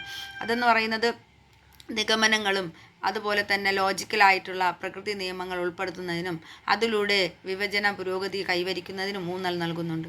ശാസ്ത്രത്തെ യുക്തിസഹവും നിയമാധിഷ്ഠിതമായ സംരംഭം എന്ന പരമ്പരാഗത വീക്ഷണവുമായി യോജിപ്പിക്കുവാൻ ഡിഡക്റ്റീവ് നോമോളജിക്കൽ ദിയൻ മോഡലിന് കഴിയുന്നുണ്ടെന്നുള്ളതാണ്. ഇനി മറുവശത്ത് പരിചിതമല്ലാത്ത പ്രതിഭാസങ്ങളെ പരിചിതമായ ആശയങ്ങളുമായും, അപ്പോൾ പരിചയമുള്ളതും പരിചയമില്ലാത്തതുമായ ആശയങ്ങൾ ഉണ്ട് നമുക്ക്. അപ്പോൾ മുന്നേ നമുക്ക് കുഞ്ഞുനാളിലെ അറിഞ്ഞറിഞ്ഞ് വരുന്ന കാര്യമുണ്ട്. നമുക്ക് സൂര്യൻ ഉദിക്കുന്നതും അസ്തമിക്കുന്നതും കാര്യങ്ങൾ നമ്മൾ ആരും പറഞ്ഞു തരാതെ തന്നെ നമ്മൾ മനസ്സിലാക്കി വന്നതാണ്. എന്നതുപോലെ ആന്തരിക പ്രതിനിധാനങ്ങളുമായി ബന്ധപ്പെടുത്തി മനസ്സിലാക്കാൻ കഴിയുന്നതിൽ പരിചിത മാതൃകകൾ ഫെമിലാരിറ്റി മോഡൽസ് ശ്രദ്ധ കേന്ദ്രീകരിക്കുന്നു. പരിചയമാണ് നമുക്കത്. അത് നമ്മൾ ഒരിക്കലും കണ്ടുപിടിക്കുക ഒന്നും ചെയ്യണ്ട, ഓട്ടോമാറ്റിക്കായി നമുക്കത് മനസ്സിലാക്കാൻ കഴിയുന്ന നമുക്ക് പരിചയമുള്ള കാര്യങ്ങളാണ്. പരിചിതമായ ചട്ടക്കൂടുകളിൽ അധിഷ്ഠിതമായ വിശദീകരണങ്ങൾ നന്നായി മനസ്സിലാക്കാനും സ്വീകരിക്കാനുമുള്ള സ്വാഭാവിക പ്രവണത മനുഷ്യർക്കുണ്ടെന്ന് ഈ മാതൃക തിരിച്ചറിയുന്നു. നമുക്ക് മുൻ പരിചയമുണ്ടെങ്കിൽ ആ കാര്യം നമുക്ക് പെട്ടെന്ന് ചെയ്യാൻ എളുപ്പമാണ്. ഈ പ്രവണതയെ പ്രയോജനപ്പെടുത്തുന്നതിലൂടെ പരിചിത മാതൃകകൾ ശാസ്ത്രീയ വിശദീകരണങ്ങളുടെ പശ്ചാത്തലത്തിൽ വർദ്ധിപ്പിക്കുകയും നിലവിലുള്ള ആന്തരിക പ്രതിനിധാനങ്ങളുമായി പുതിയ അറിവ് സംയോജിപ്പിക്കാൻ സഹായിക്കുകയും ചെയ്യുന്നു. സങ്കീർണമായ ശാസ്ത്രീയ ആശയങ്ങളും പ്രതിഭാസങ്ങളും കൂടുതൽ പ്രാപ്യവും ആപേക്ഷികവുമാക്കിക്കൊണ്ട് ഈ സമീപനം മനുഷ്യചിന്തയുടെ പുരോഗതിക്ക് സംഭാവന നൽകുന്നു. നമുക്ക് പരിചിതമായിട്ടുള്ള പ്രതിഭാസങ്ങൾ ഫെമിലിയാരിറ്റി മോഡൽസ് നമുക്ക് ഉപയോഗിക്കുമ്പോൾ നമുക്ക് പഴയ കാര്യങ്ങൾ അറിയാമെന്നുള്ള കാര്യങ്ങളിൽ കൂടി കുറച്ച് പുതിയ പരിചിതമല്ലാത്ത കാര്യങ്ങളും കൂടെ മനസ്സിലാക്കുമ്പോൾ പെട്ടെന്ന് നമുക്കതൊക്കെ മനസ്സിലാക്കി അതിനെക്കുറിച്ച് നല്ലൊരു അറിവ്, ലോജിക്കലായിട്ടുള്ള അറിവ് കിട്ടുകയും ചെയ്യും. പ്രകൃതി പ്രതിഭാസങ്ങളെ രൂപപ്പെടുത്തുന്ന കാരണങ്ങളുടെയും സംവിധാനങ്ങളുടെയും സങ്കീർണമായ ശൃംഖലയെ പറ്റിയാണ് ഈ കോഷ്യൽ മോഡൽസ് പറയുന്നത്. കാരണസഹിതം വെച്ച് പറയുന്നതാണ് ഈ കോഷ്യൽ മോഡൽസ് എന്ന് പറയുന്നത്. ഇത് നമുക്ക് കോഷ്യൽ മോഡൽ പരിശോധിക്കുന്നത് വെച്ചാൽ സംഭവങ്ങൾ എങ്ങനെ, എന്തുകൊണ്ട് വികസിക്കുന്നു എന്നതിനെക്കുറിച്ചുള്ള സമഗ്രമായ വിവരണം ഇത് നൽകുന്നു. ലഭ്യമായ കാര്യകാരണങ്ങളും ചരിത്രങ്ങളും അടിസ്ഥാന സംവിധാനങ്ങളും വിശദീകരിക്കുന്നതിലൂടെ പ്രപഞ്ചത്തെ സ്വാധീനിക്കുന്ന ഘടകങ്ങളുടെ സങ്കീർണമായ പരസ്പര ബന്ധത്തെക്കുറിച്ച് കാര്യകാരണ മാതൃക ആഴത്തിലുള്ള അറിവ് നൽകുന്നു. പല ശാസ്ത്രീയ വിശദീകരണങ്ങളും പൊതുവായ നിയമങ്ങൾക്ക് കീഴിൽ നിരീക്ഷണങ്ങളെ മാത്രം അടിസ്ഥാനമാക്കിയുള്ളതല്ല, മറിച്ച് പ്രത്യേക പ്രതിഭാസങ്ങൾക്ക് കാരണമാകുന്ന സങ്കീർണമായ കാര്യകാരണ ബന്ധങ്ങളെ പ്രക്രിയകളെയും അനാവരണം ചെയ്യുന്നതിലും ഊന്നൽ നൽകുന്നുണ്ട്. അപ്പോൾ എന്തുകൊണ്ടാണ് നമ്മളുടെ ഗ്ലോബൽ വാർമിംഗ് നമുക്കുണ്ടാകുന്നു, ഗ്രീൻ ഹൗസ് വാതകങ്ങളിൽ എന്താണ് സംഭവിക്കുന്നത് എന്നൊക്കെ നമുക്ക് മനസ്സിലാക്കാനും അത് എന്തുകൊണ്ടുണ്ടായി, അതിനെ എങ്ങനെ തടയാം എന്നൊക്കെ നമ്മളെ സമൂഹത്തെ, നമ്മളെ നാടിനെ എങ്ങനെ രക്ഷിക്കാം, പ്രകൃതിയെ എങ്ങനെ സംരക്ഷിക്കാം എന്നുള്ള കാര്യങ്ങളൊക്കെ നമുക്ക് മനസ്സിലാക്കണമെങ്കിൽ ഒരു കാരണം വേണം അല്ലേ. കോസൽ മോഡൽ നമുക്കതിന് ഉപകരിക്കാം, ആ ലോജിക്കൽ മോഡൽ നമുക്ക് ഉപകരിക്കും എന്നാണ് പറയുന്നത്. അപ്പോൾ ഞാനൊരു എക്സാമ്പിൾ പറഞ്ഞതാണ്. ഓക്കെ, അപ്പോൾ നിർവചനങ്ങളുടെ ഇത്തരം വിവിധ മാതൃകകൾ ഉപയോഗിക്കുന്നതിലൂടെ ശാസ്ത്രത്തിലൂടെ മനുഷ്യൻ്റെ അറിവ് വികസിക്കുക മാത്രമല്ല പ്രപഞ്ചത്തെക്കുറിച്ച് ആഴത്തിലുള്ള ധാരണ വളർത്തുകയും ചെയ്യുന്നു. അപ്പോൾ പ്രപഞ്ചത്തെ എങ്ങനെ സംരക്ഷിക്കാം, അങ്ങനെ ചെയ്താൽ അത് കേടാവുമെന്നും അത് ദോഷമാണെന്നും എന്നാൽ അതിൽ പ്രപഞ്ചത്തിലുള്ള കാര്യങ്ങളെടുത്ത് പ്രപഞ്ചത്തിന് ഉപകരിക്കുന്ന രീതി ഉപയോഗിച്ചാൽ പ്രപഞ്ചത്തെ സംരക്ഷിക്കാൻ നമുക്ക് കഴിയുമെന്നുള്ളതും ഒക്കെ നമുക്ക് കോസൽ മോഡൽ കൂടി മനസ്സിലാക്കാൻ പറ്റും. അത് ശാസ്ത്രീയമായി നമുക്ക് ലോജിക്കലായിട്ടുള്ള അറിവ് കൂടി തന്നെ നമുക്ക് പറ്റും. ശാസ്ത്രീയമായ അറിവിൻ്റെ യുക്തിസഹവും വ്യക്തി സ്ഥാപിതവുമായ സംഘടനയിലേക്ക് DN മോഡൽ സംഭാവന ചെയ്യുന്നു. അതേസമയം പരിചിത മോഡൽ നിർവചനങ്ങളുടെ പ്രവേശനക്ഷമതയും സ്വീകാര്യതയും വർദ്ധിക്കുകയും ചെയ്യുന്നുണ്ട്. കാര്യകാരണ മാതൃകയാണെങ്കിലോ പ്രകൃതി പ്രതിഭാസങ്ങൾക്ക് അടിത്തറയിടുന്ന സങ്കീർണമായ സംവിധാനങ്ങളിലേക്കും കാര്യകാരണ സഹിതം വെളിച്ചം വീശുന്നു. അതുകൊണ്ട് ക്യോട്ടോ പ്രോട്ടോക്കോൾ നമ്മൾ കൊണ്ടുവന്നത് അതുകൊണ്ടാണ്. ഗ്ലോബൽ വാർമിംഗ് പോലുള്ള സംഭവങ്ങളിൽ നിന്ന് തടയാനും നമ്മളെ മോൺട്രൽ പ്രോട്ടോക്കോൾ കൊണ്ടുവന്ന് നമ്മൾ ഓസോൺ പാളി സംരക്ഷിക്കാൻ, അല്ലെങ്കിൽ നമ്മുടെ നാടിന് തന്നെ നമ്മുടെ പ്രകൃതിക്ക് തന്നെ ദോഷം വരുമെന്ന് നമ്മൾ ഒരു സയൻറ്റിഫിക്കൽ പരമായിട്ട് ശാസ്ത്രീയപരമായിട്ട് അതിനെ അന്വേഷിക്കുകയും അത് കണ്ടെത്തുകയും അതിന് ഉപാധി കണ്ടെത്തുകയും ചെയ്തു അല്ലേ. എന്നതുപോലെ എല്ലാ ശാസ്ത്രങ്ങളും അങ്ങനെയാണ്. ഇതൊരു എക്സാമ്പിൾ പറഞ്ഞതേ ഉള്ളൂ. കൂടാതെ അമാനുഷികമോ നിഗൂഢമോ ആയ വ്യാഖ്യാനങ്ങളെ യുക്തിസഹമായ വിവരണങ്ങൾ നൽകിക്കൊണ്ട് ദുർബലപ്പെടുത്തുന്നതിൽ ശാസ്ത്രീയ വിശദീകരണങ്ങൾ നിർണായക പങ്ക് വഹിക്കുന്നു അല്ലേ. മനുഷ്യന് ആൾ ദൈവങ്ങൾ ഉണ്ടാക്കി വയ്ക്കുന്നു, അല്ലെങ്കിൽ മനുഷ്യന് അമാനുഷികമായി മനുഷ്യന് പറ്റാത്ത കാര്യങ്ങൾ ഈ ലോകത്ത് ചെയ്യാൻ പറ്റാത്ത കാര്യങ്ങൾ ചെയ്യാൻ പറ്റുമെന്നൊക്കെയുള്ള ചിന്തകൾ, അന്ധവിശ്വാസങ്ങൾ, നമുക്ക് അങ്ങനെ പറഞ്ഞാൽ മതി. അന്ധവിശ്വാസങ്ങളെ പാടെ ഇല്ലാതാക്കാൻ നമുക്ക് ഈ ലോജിക്കൽ കൊണ്ടുള്ള ശാസ്ത്രീയ വിശദീകരണം നിർണായക പങ്ക് വഹിക്കുകയാണ്. ഒരിക്കൽ അജ്ഞതയിൽ അറിവില്ലായ്മയിൽ മൂടിയിരുന്ന പ്രതിഭാസങ്ങൾക്ക് ശാസ്ത്ര വിശദീകരണം നൽകുന്നതിൽ അത് മനുഷ്യൻ്റെ അറിവിൻ്റെയും ധാരണയുടെയും അതിരുകൾ വികസിക്കുകയും പ്രപഞ്ചത്തിൻ്റെ സങ്കീർണതകൾ കൂടുതൽ അഗാധവും പ്രബുദ്ധവുമായ രീതിയിൽ മനസ്സിലാക്കാൻ നമ്മെ പ്രാപ്തരാക്കുകയും ചെയ്യുന്നത് ശരിക്കും ലോജിക്കലായുള്ള ശാസ്ത്രീയമായ കണ്ടുപിടുത്തങ്ങളാണ്. ചുരുക്കത്തിൽ പ്രകൃതി പ്രതിഭാസങ്ങളെക്കുറിച്ച് യുക്തിസഹവും കൃത്യവും പ്രായോഗികവുമായ വിവരണങ്ങൾ നൽകിക്കൊണ്ട് മനുഷ്യൻ്റെ അറിവും ധാരണയും വികസിപ്പിക്കുന്നതിൽ ശാസ്ത്രീയ വിശദീകരണങ്ങൾ പ്രധാന പങ്ക് വഹിക്കുന്നുണ്ട്. വൈവിധ്യമാർന്ന വിശദീകരണ മാതൃകകൾ ഓരോന്നിനും അതിൻ്റേതായ പ്രാധാന്യവും മേന്മകളും ഉണ്ട്.